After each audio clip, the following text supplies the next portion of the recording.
അജുറാം K Saleem. അജുറാം, ഇന്ന് ഈ ചിത്രം കണ്ടിറങ്ങിയ സാധാരണ പ്രേക്ഷകർ മുതൽ മോഹൻലാൽ ഫാൻസ്, മറ്റ് നടന്മാരുടെ ഫാൻസ്, റിവ്യൂവർമാരിൽ ഒരു ബഹുഭൂരിപക്ഷവും ഈ ചിത്രത്തെ അനുകൂലിച്ചും മലയാള സിനിമയിലെ ഒരു അത്ഭുതവുമായൊക്കെ പലതരത്തിൽ ഇതിൻ്റെ ആക്ഷനും ത്രില്ലറും ഒക്കെ ഇഴകീറി പരിശോധിച്ച് പോസിറ്റീവ് റിവ്യൂ നൽകുമ്പോൾ അതിൽ അജുറാം ഒരു വ്യത്യസ്ത നിലപാട് സ്വീകരിക്കുന്നത് കൂടി കണ്ടു. എന്താണ് ഇത്ര പ്രൊമോഷൻ, ഇത്ര വലിയ വരവേൽപ്പ് കിട്ടിയ ചിത്രത്തിൽ അജുറാമിനെ അസ്വസ്ഥപ്പെടുത്തിയത്? ഇത് നമുക്ക് ലാലേട്ടൻ എന്ന് പറഞ്ഞാൽ നമ്മുടെ ഒരു സ്വകാര്യ അഹങ്കാരം തന്നെയാണ്. ഇപ്പോൾ നമ്മൾ പുറത്തൊക്കെ പോകുമ്പോൾ പലപ്പോഴും പലരും പറയും മലയാളിക്ക് ഒരു എല്ല് കൂടുതലാണ്. അപ്പോൾ എൻ്റെ ഒരു മറുപടി എന്നും പറയുന്നത് ആ എല്ല് കൂടുതൽ എന്ന് പറഞ്ഞാൽ ലാലേട്ടനാണെന്നാണ്. അപ്പോൾ ലാലേട്ടൻ എന്ന് പറഞ്ഞാൽ നമുക്ക് അത്രത്തോളം ഒരു വികാരമാണ്. ഒരു 6 വർഷത്തിന് ശേഷം ഇത്രയും ഹൈപ്പോടെയാണ് ഈ ഒരു പടം വന്നിരിക്കുന്നത്. അപ്പോൾ ഒരുപാട് എക്സ്പെക്റ്റേഷനോട് കൂടിയാണ് ഈ പടം കാണാൻ ചെന്നത്. പക്ഷെ പടത്തിലെ സ്ക്രിപ്റ്റ് വൈസ് നോക്കുമ്പോൾ മുരളി ഗോപിയിൽ നിന്ന് നമ്മളൊരു എക്സ്പെക്റ്റേഷൻ കീപ്പ് ചെയ്യുന്നുണ്ട്. ആ ഒരു എക്സ്പെക്റ്റേഷൻ വെച്ച് പടം ഒരു ആവറേജിലും താഴെ നിൽക്കുന്നേ ഉള്ളൂ എന്നുള്ള ഒരു കാര്യമാണ് എനിക്ക് പേഴ്സണലി എനിക്ക് ഫീൽ ചെയ്തത്. അതുപോലെ തന്നെ പടത്തിലെ പല സീക്വൻസുകളും ഒരു കണക്റ്റ് ഓഡിയൻസിലോട്ട് എത്തുന്നില്ല എന്ന് എനിക്ക് ഫീൽ ചെയ്തിട്ടുണ്ട്. അതായത് നമ്മളെ പല സീനുകളും നമ്മളെ ഗ്രാബ് ചെയ്ത് അതിലോട്ട് ഇരുത്തുന്നില്ല, ഓഡിയൻസിനെ ഒരു ഫീലിംഗ് കിട്ടുന്നില്ല. പല സീൻസ് നമ്മൾ KGF അതുപോലെ സലാറും ഒക്കെ പോലെ ഒരു ഇമോഷണൽ കണക്റ്റ് ഉണ്ടാക്കാനൊക്കെ പലതും ശ്രമിച്ചിട്ടുണ്ടെങ്കിലും അതിൽ വമ്പേ പരാജയപ്പെട്ടതുപോലെയാണ് എനിക്ക് ഫീൽ ചെയ്തിട്ടുള്ളത്. അതുകൂടാതെ തന്നെ മൊത്തത്തിൽ പടത്തിൽ ഒരു ഫ്ലോ, ഒരു കണ്ടിന്യൂറ്റി ഫീൽ ചെയ്തില്ല. കാരണം ഇൻ്റർനാഷണലായിട്ട് ഒരുപാട് കൺട്രീസിൽ ഒരുപാട് ഷൂട്ട് ചെയ്തിട്ടുണ്ട്.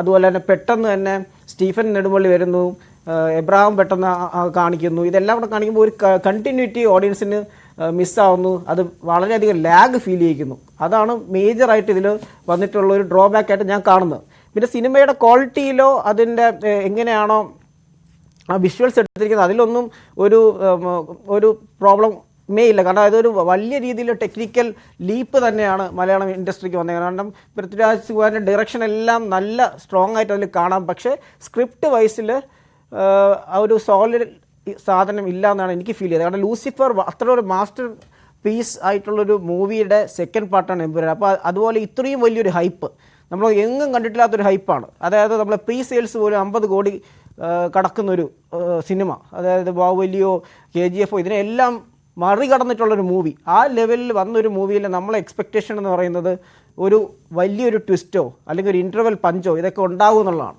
പക്ഷെ ഞാൻ ഈ കണ്ടതെന്ന് പറഞ്ഞാൽ ഒരു ഇൻ്റർവെൽ പഞ്ച് എന്നൊരു സംഭവം കാണാനില്ല.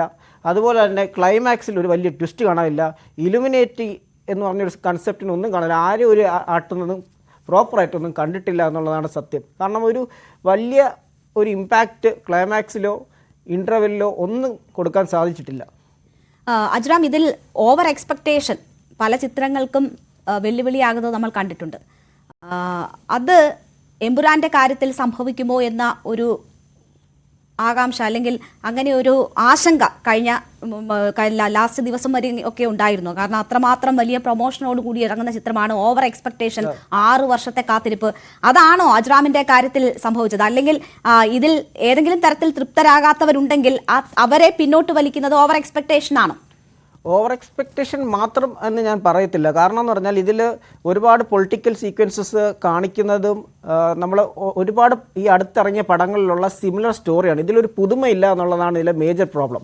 ഈ സ്ക്രിപ്റ്റിലെ പൊളിറ്റിക്കൽ സെറ്റയറായിട്ട് വന്നാലും പൊളിറ്റിക്കൽ ഇപ്പോൾ നമ്മൾ UDF-നെയും LDF-നെയും BJP-നെയൊക്കെ പല പേരിലും ഒന്ന് മാറ്റി പിടിച്ചിട്ടാണ് ഇതിൽ അവതരിപ്പിക്കുന്നതെങ്കിൽ പോലും നല്ലൊരു താങ്ങ് BJP-ക്കും LDF-നും കാര്യമായി പടത്തിൽ കൊടുക്കുന്നുണ്ട്. UDF-നെ ഒന്ന് തൊട്ട് തലോടി പോകുന്ന ഒരു ഇതാണ് ഈ പടത്തിൽ പൊതുവെ കാണുന്നത്.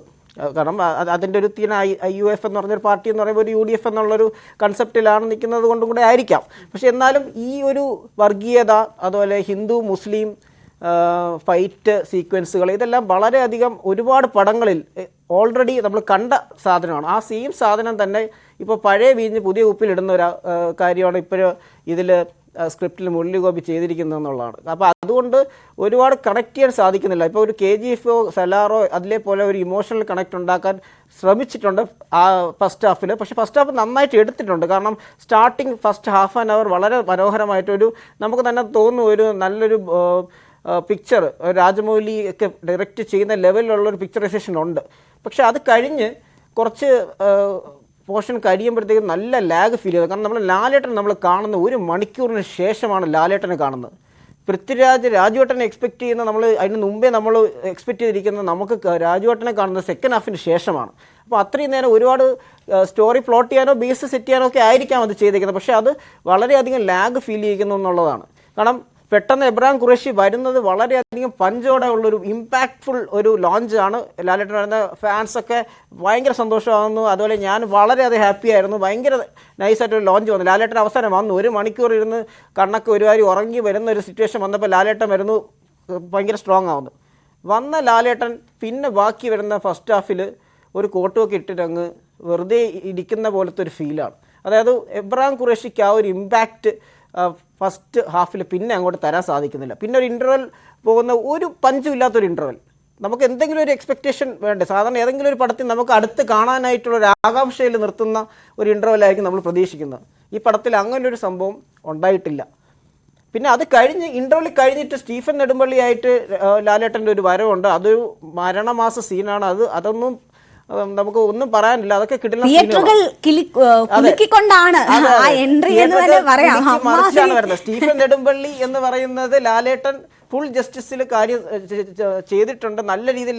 കാരണം അതിൽ ഒന്നും പറയാനില്ല സ്റ്റീഫൻ നെടുമ്പള്ളി ആയിട്ട്. ശരി, എന്തായാലും ഈ കാത്തിരിപ്പ്, ലാലേട്ടനെ കാണാനുള്ള കാത്തിരിപ്പ് അജ്റാം ഉൾപ്പെടെയുള്ള മോഹൻലാൽ ആരാധകരെ അല്പം ഒന്ന് വിഷമിപ്പിച്ചിട്ടുണ്ട് എന്നാണ് പറയുന്നത്. എത്ര നെഗറ്റീവ് റിവ്യൂകൾ വരുമ്പോൾ പോലും ചിത്രം അത്രമാത്രം പ്രതീക്ഷകൾ ഉള്ളവരെ കുറച്ച് നിരാശപ്പെടുത്തിയെങ്കിൽ പോലും മിനിമം ഗ്യാരണ്ടി ചിത്രമാണ് എന്ന കാര്യത്തിൽ ആർക്കും ഒരു തർക്കവും എന്തായാലും എമ്പുരാന്റെ കാര്യത്തിൽ ഇല്ല എന്ന് തന്നെ നമുക്ക് പറയാം. നമുക്ക് രാഷ്ട്രീയ വിവാദങ്ങൾ കൂടി വലിയ ചൂട് പിടിക്കുകയാണ് എമ്പുരാനുമായി ബന്ധപ്പെട്ട്. എമ്പുരാനെ പോലെ ഒരു സിനിമ എടുക്കാൻ പൃഥ്വിരാജിന്റെ ധൈര്യം ഉൾപ്പെടെയുള്ള കാര്യങ്ങൾ വലിയ ചർച്ചയാകുന്നു. കേരളത്തിൽ അങ്ങനെ ഒരു ചിത്രം എടുക്കാനുള്ള ധൈര്യം പൃഥ്വിരാജിനുണ്ടായി എന്ന കാര്യമൊക്കെ വലിയ രീതിയിൽ ചർച്ച ചെയ്യുമ്പോൾ കിരൺ, നമ്മൾ